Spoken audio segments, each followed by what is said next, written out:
Hola, estimados alumnos y alumnas. En esta explicación de una presentación, vamos a abarcar el tema de la personalidad, que es importante para la clínica, es fundamental, central, y no vamos a profundizar mucho porque es una materia que tienen ustedes que saber, ya sea por sabía, pero vamos a enfatizar algunos aspectos.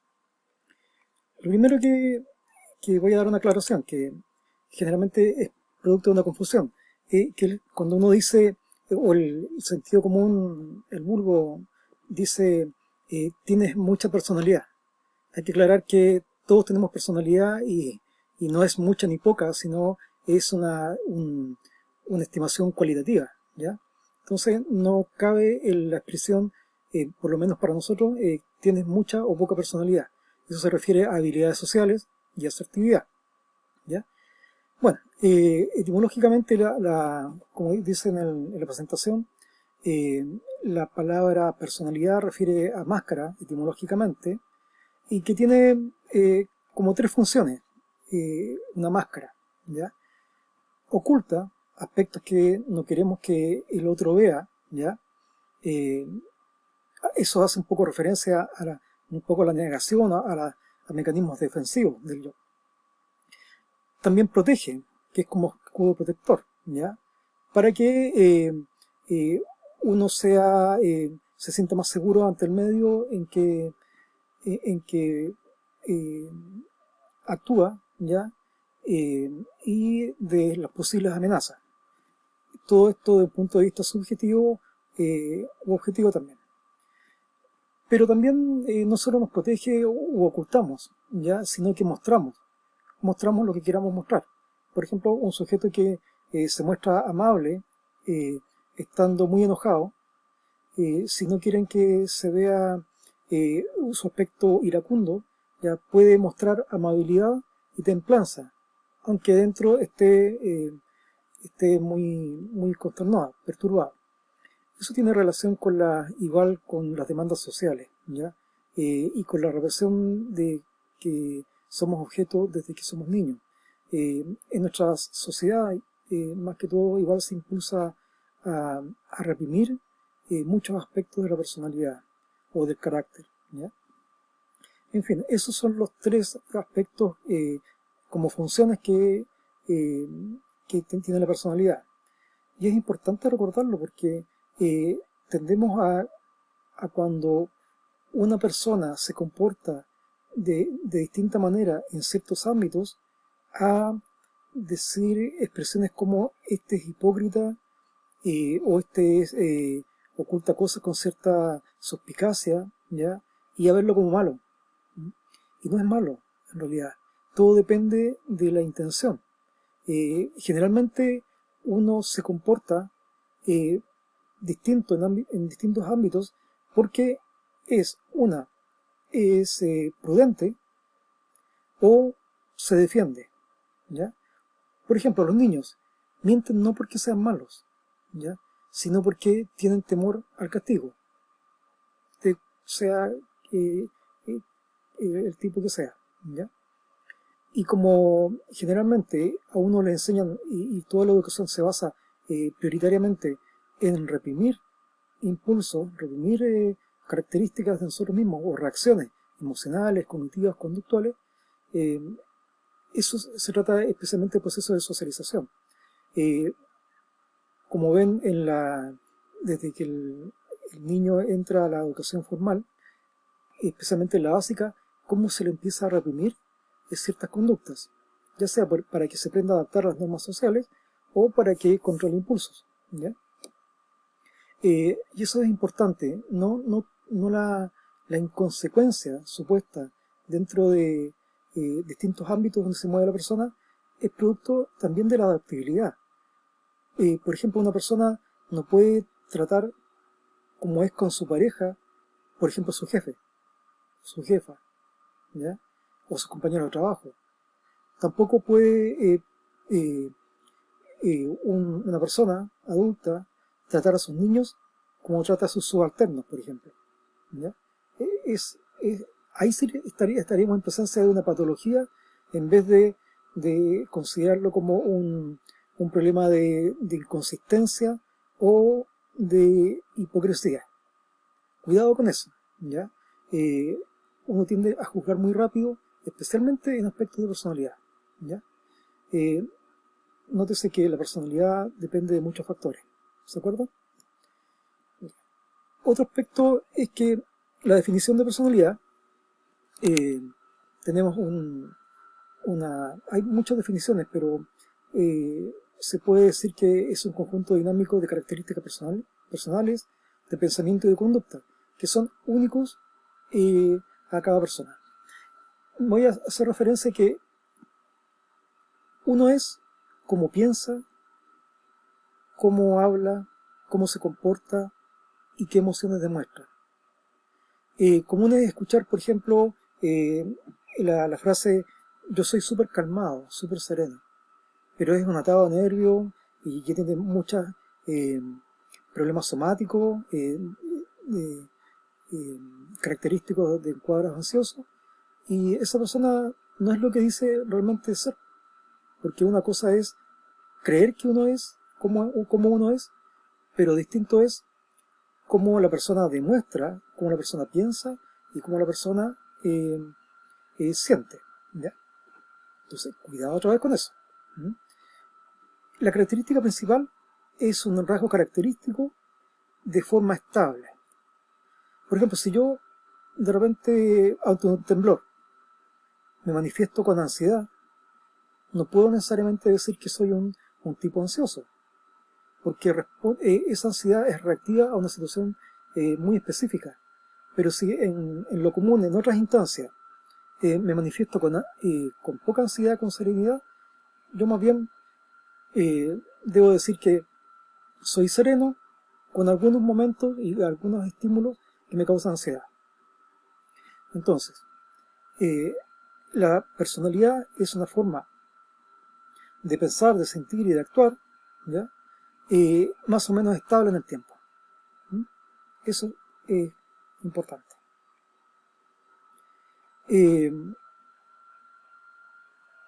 Se diferencia igual la personalidad y tiene relación con las estrategias de evaluación en el funcionamiento intrapersonal, y de las diferencias individuales.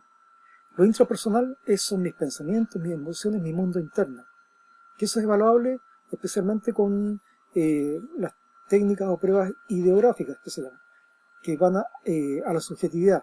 No tienen baremos o normas estadísticas estandarizadas para los resultados, sino que corresponde a una descripción del mundo interno del sujeto, ¿ya?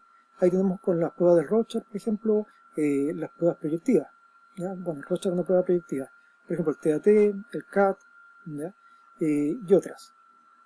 Al contrario de la concepción de las diferencias individuales, que personalidad sería también cómo nos comportamos externamente, ¿ya? Y que son variables mensurables o medibles, ¿ya? Y que marcan la diferencia entre uno y otro. Y ahí están las estrategias adecuadas para medir las diferencias individuales, que corresponden también a la teoría de los rasgos, ¿ya? En los cuestionarios inventarios, por ejemplo el MMPI-2, ¿ya? La escala Wechsler de inteligencia, ¿ya? Por ejemplo el inventario de Einstein, 16PF, ¿ya? Y otros.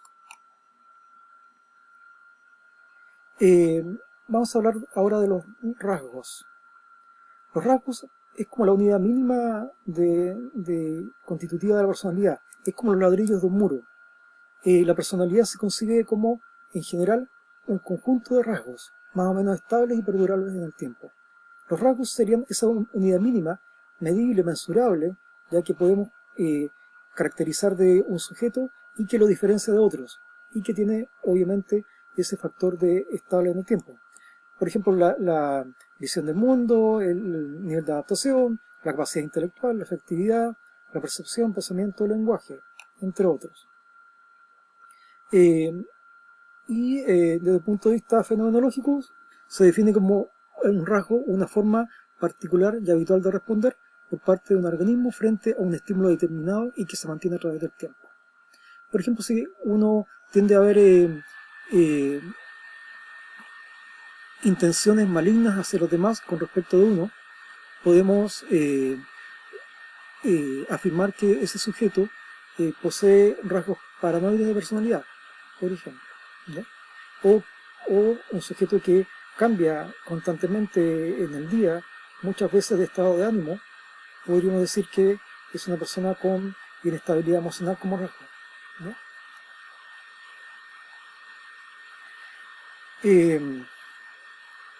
También se considera que el rasgo es un aspecto eh, superficial de la personalidad y que es como la forma de organización particular del sujeto respecto de su historia de relaciones con los otros significativos y con el ambiente, ¿ya? Alport ha mencionado una clasificación de los rasgos, que no existe un solo tipo de rasgo, o sea, no se ha podido ver que existen varios tipos de rasgos de acuerdo a ciertos criterios.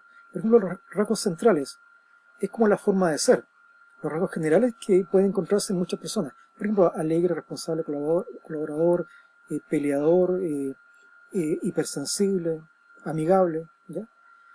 Los rasgos secundarios son como menos obvios, ¿ya? Eh, Quizás son rasgos, características menos visibles y menos medibles. Son relacionados con una característica interna del sujeto. Los rasgos centrales son más medibles, ¿no? Rasgos cardinales son como el sello de cada uno. Esto no es tan visible a no ser que sean grandes personalidades o personalidades que con una característica muy grande, ¿ya? Por ejemplo, algunos personajes con rasgos psicopáticos, porque esa es como su característica principal, o como dicen en la presentación, la Madre Teresa de Calcuta, ya, o el padre fundador del Hogar de Cristo, no me acuerdo, pero podría ser la caridad, por ejemplo, ¿ya? Es un rasgo característico, ¿ya? Eh, Más que todo, por la dificultad de calificarla, generalmente se asocia más a rasgos patológicos que tienen la característica de ser rígidos y poco flexibles y permanentes en el tiempo, ¿ya? Esa es una concepción ligera de los rasgos, ¿ya? Eh, Ahora, el estilo de personalidad. El estilo de personalidad se concibe como un conjunto de rasgos. Un conjunto de rasgos define cierto estilo de personalidad, ¿ya? Que le otorga una configuración global al sujeto, ¿ya?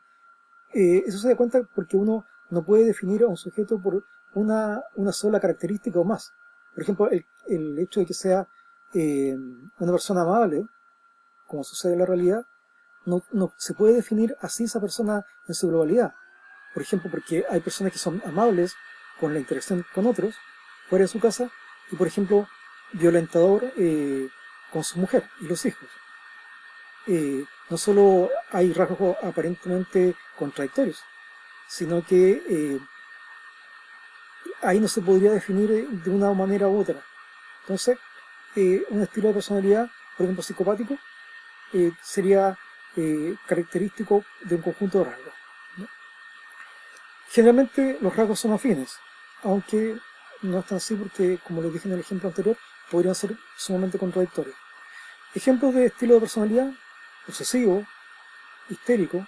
El histérico tiene una gran cantidad de rasgos: evitativo depresivo, depresivo, narcisista, dependientes, psicopático, como les decía. Bueno, de aquí se podría deducir el concepto de trastorno de personalidad. Un trastorno de personalidad estaría definido por cierta rigidez, porque es un estilo igual y que es característico de la estabilidad en el tiempo. Eso es importante. Pero se le agrega que es un patrón desadaptativo de comportamiento al entorno donde se mueve el sujeto. Desadaptativo en el hogar, en la academia, en el trabajo, en las relaciones interpersonales, ¿ya? Y que se mantiene a lo largo del tiempo, pero por sobre todo crea a sí mismo daño o malestar hacia sí mismo o a los demás, ¿ya?